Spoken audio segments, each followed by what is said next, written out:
Voltar a falar então sobre a decisão dos Estados Unidos de classificar o PCC e o Comando Vermelho como facções terroristas. O governo Trump afirma ter detectado a atuação das duas facções em 12 estados dos Estados Unidos. Essa notícia é destaque no site da CNN e essa informação foi confirmada a nós pela porta-voz do Departamento de Estado americano, a Amanda Robertson. Ela não detalhou qual é a lista de quais são esses estados com a presença das facções brasileiras, porque argumentou que essa informação fica a cargo das autoridades judiciais. Mas ainda segundo a porta-voz, o governo Trump avalia que a influência e as redes ilícitas do PCC e do Comando Vermelho se estendem muito além das fronteiras do Brasil. Ela disse que o governo Trump continuará usando todas as ferramentas disponíveis para proteger os interesses de segurança nacional. E um aliado do governo Trump fez hoje uma publicação provocativa contra o presidente Lula.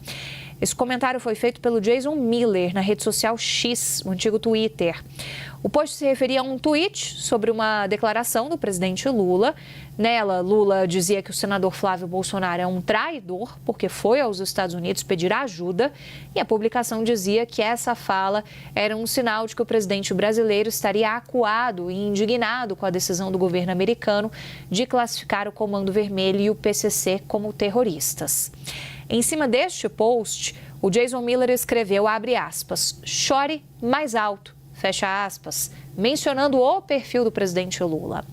Ele também incluiu na publicação as onomatopeias womp womp, né? Estão se referindo ali a um som de trompete feito pelos shows de comédia para sinalizar algumas situações de fracasso. Então, um tom bastante debochado em relação à repercussão da fala do presidente brasileiro. Esse assunto, como você muito bem acompanha a nossa programação, continua rendendo muito. A gente tenta explicar para você que está acompanhando tudo desde que a notícia veio à tona quais são os possíveis efeitos, os possíveis desdobramentos de tudo que envolve essa temática e a gente vai entender com mais profundidade agora na conversa com a doutora em Direito Internacional, Priscila Caneparo, que também é professora na Washington e Lincoln University. Boa tarde, professora. Sempre muito bom conversar com você, ter um pouquinho da sua visão de mundo, do que está acontecendo agora nas nossas relações com os Estados Unidos. A gente tem acompanhado um efeito junto ao governo, que é uma espécie de armadilha, porque o governo se vê na seguinte bifurcação: como explicar os efeitos danosos dessa medida que os Estados Unidos tomam sem ficar parecendo que o governo está defendendo a atuação de grupos criminosos, professora. Eu deixo aqui um pouco dessa provocação que o próprio governo está tentando se entender ainda em relação a essa resposta.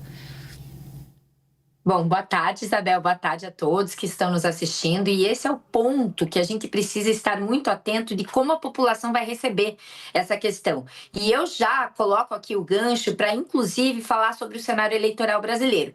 Existem duas premissas que nós temos que entender em relação a esse cenário. Primeira premissa é que se porventura ganha a argumentação que, de fato, o Flávio Bolsonaro foi para os Estados Unidos, conseguiu essa denominação de terrorista, a partir justamente do pensamento em relação à segurança pública.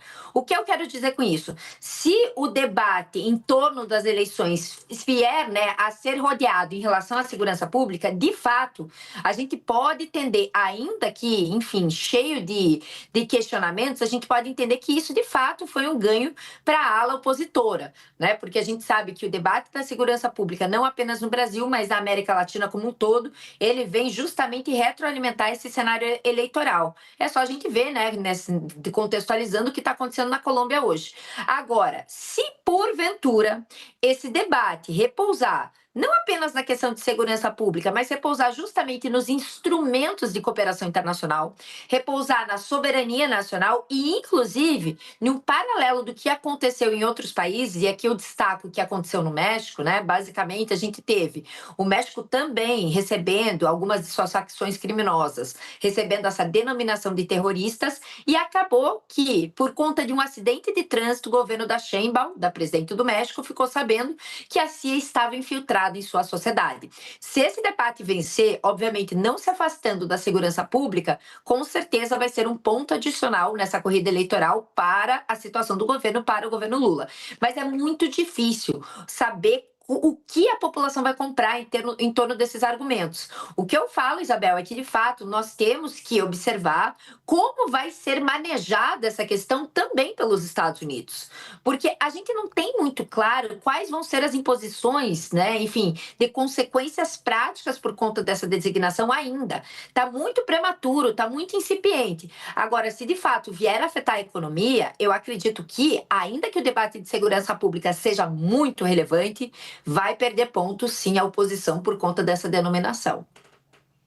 Professora, a gente tem acompanhado, né, diversos especialistas desde a quinta-feira tentando apontar os efeitos para a cooperação internacional. O governo vinha tentando trabalhar por essa linha. A gente tem acompanhado economistas falando sobre as preocupações também junto ao sistema financeiro, mas ainda com um futuro meio incerto, como você própria está colocando aqui nessa sua primeira resposta, né?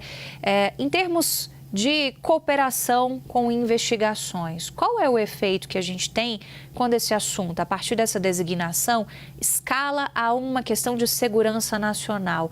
Quais são as possíveis brechas que isso abre para você interferir, por exemplo, na nossa soberania aqui no Brasil? Você enxerga uma brecha, por exemplo, para uma ação de americanos no território brasileiro? Bom, Isabel, eu sou bem crítica dessa denominação de terrorista, justamente por conta das consequências que isso pode gerar. Primeiro ponto que a gente precisa entender é que não existe nenhum caso em que o terrorismo ou o suposto terrorismo se finalizou por conta dessa denominação advinda dos Estados Unidos. Primeiro ponto. Um segundo ponto é justamente a questão do que os Estados Unidos querem com essa medida. Eu não acredito que, de fato, a administração Trump, né, tenha em mente finalizar com o narcoterrorismo, que existe sim no Brasil, mas porque justamente PCC e Comando Vermelho já está comprovado que pelo menos 28 países do mundo têm a sua estrutura dentro do seu território. Então fica muito impossível lidar com esses 28 países sem fazer uma perspectiva de acordo, sem fazer justamente uma violação de soberania. Esse é o primeiro ponto. Segundo ponto, é claro que essa medida já é uma nítida interferência, ainda que indiretamente, nas eleições de outubro. Justamente os Estados Unidos fazendo ingerência em assuntos de direito interno. É importante destacar, ninguém está aqui defendendo justamente a questão do PCC e do Comando Vermelho, mas há meios para combatê-lo. Primeiro ponto. Segundo ponto, há meios também para designar uma organização terrorista sem que hajam questionamentos, que é justamente a partir da Comissão Antiterrorismo dentro do Conselho de Segurança da Organização das Nações Unidas. Mas puxando o gancho mais concretamente, depois dessas informações iniciais, é importante destacar que o Brasil já tinha um acordo de cooperação com os Estados Unidos justamente para o combate do crime organizado transnacional, que vem lá de uma convenção dos anos 2000, que é a Convenção contra o Crime Organizado Transnacional, ou Convenção de Palermo. Essa convenção, ela abriu um instrumento de cooperação internacional chamado comunicação direta. Eu costumo falar que esse instrumento facilitou muito a troca de informações e a troca de provas no caráter policial entre o FBI, Polícia Federal aqui no Brasil. Então, basicamente, é como se fosse uma ligação que o FBI faria para a Polícia Federal e vice-versa, para compartilhamento de informações e para ter uma ação mais logística e mais rápida. A partir do momento que há a designação como grupo terrorista, essa perspectiva acaba, porque, de fato, vira uma questão de Estado dos Estados Unidos e toda e qualquer prova colhida pelos Estados Unidos tende a ser sigilosa. Então, obviamente, temos um problema aí também destacado. Professora, fica o convite para a gente falar em outras oportunidades aqui sobre esse tema. Hoje o jornal está corridinho, mas agradeço muito sua atenção com a gente aqui na CNN. Até uma próxima. Eu trago uma apuração minha aqui a respeito do impacto que a viagem de Flávio Bolsonaro aos Estados Unidos teve no debate das redes sociais. Um monitoramento feito pela consultoria da Atrix, que a gente obteve aqui na CNN, mostra que a ida de Flávio Bolsonaro aos Estados Unidos rendeu, no total, quase 900 mil postagens a respeito do senador e pré-candidato do PL. E mais da metade dessas menções ao senador nas redes tem ligação direta com a ida aos Estados Unidos e todas as suas consequências, como a classificação de facções criminosas brasileiras PCC e Comando Vermelho como organizações terroristas por parte do Departamento de Estado americano, um departamento comandado por Marco Rubio, que foi uma das autoridades que recebeu Flávio Bolsonaro nesta semana. O levantamento da Datrix mostra, foi feito entre os dias 24 e 29, para dar uma noção, só no dia de maior volume de postagens, que foi exatamente o dia em que Flávio Bolsonaro esteve com Donald Trump, rendeu um total ali de quase 300 mil publicações, 291 para ser mais preciso. Para título de comparação, no domingo anterior, domingo, um dia de menos volume de diálogo nas redes, não havia nem 5 mil postagens que faziam menção a Flávio Bolsonaro, mesmo diante da expectativa de que ele fosse para os Estados Unidos naquele dia. Ele realmente embarcou no fim da noite do domingo, na noite de domingo, desembarcou nos Estados Unidos na segunda-feira e cumpriu esta agenda de encontro com autoridades entre terça e quarta-feira. Chegou ao Brasil na quinta-feira. Naquele dia, na quinta-noite, houve a divulgação dessa medida do Departamento de Estado americano, que havia sido mencionada por Flávio Bolsonaro em entrevista coletiva aos jornalistas logo depois da conversa com Donald Trump. Defendeu esta classificação, que foi o que de fato ocorreu e teve uma ampla repercussão aqui. E isso tudo mostra, conforme me indica o João Paulo Castro, que é o CEO da Datrix, a Datrix, vale lembrar, sempre nos manda aquele ranking mensal da performance de todos os pré-candidatos, dos presidenciáveis nas redes sociais.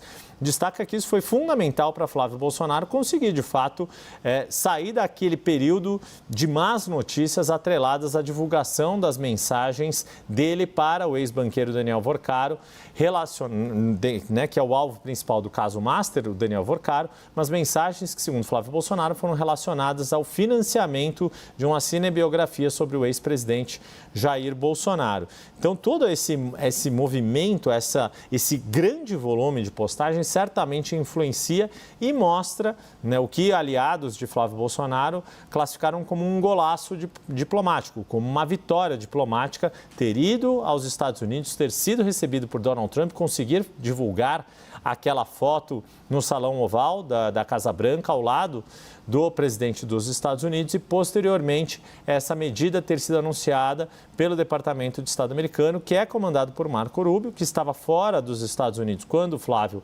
pousou no país, mas chegou a tempo de conseguir encontrar com o senador e pré-candidato do PL. Do lado dos críticos de Flávio Bolsonaro, há a ponderação de que essa viagem veio a calhar ou foi construída justamente para tirar o foco do caso Master e da repercussão de pesquisas de intenção de voto que mostraram impacto negativo nas intenções de voto de Flávio Bolsonaro. E ele começou a ele estava em algumas situações de empate técnico ou até numericamente à frente de Lula em simulações de segundo turno pelos mais variados institutos. Depois do caso Master, vários institutos, como o Datafolha, por exemplo, para citar o caso mais recente e que teve maior repercussão na sexta-feira, mostraram ali uma queda de intenção de voto do senador do PL. Seja como for, um objetivo de toda a campanha é conseguir pautar a agenda ou pautar os assuntos que estão atrelados ao nome do seu pré-candidato ou candidato.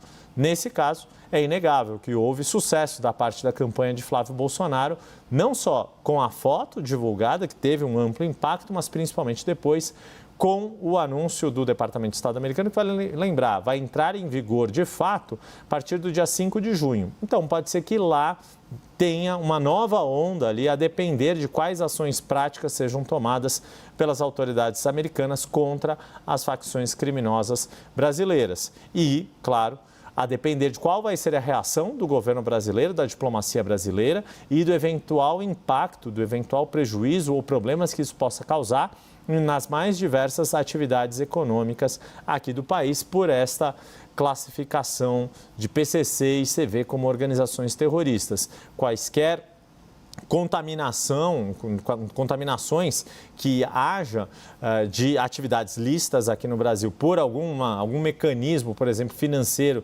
atrelado a esquemas de lavagem de dinheiro, pode ser que isso tenha alguma repercussão, por isso que os mais variados players da economia brasileira estão de olho também nas consequências práticas e, eventualmente, imediatas desta ação dos Estados Unidos.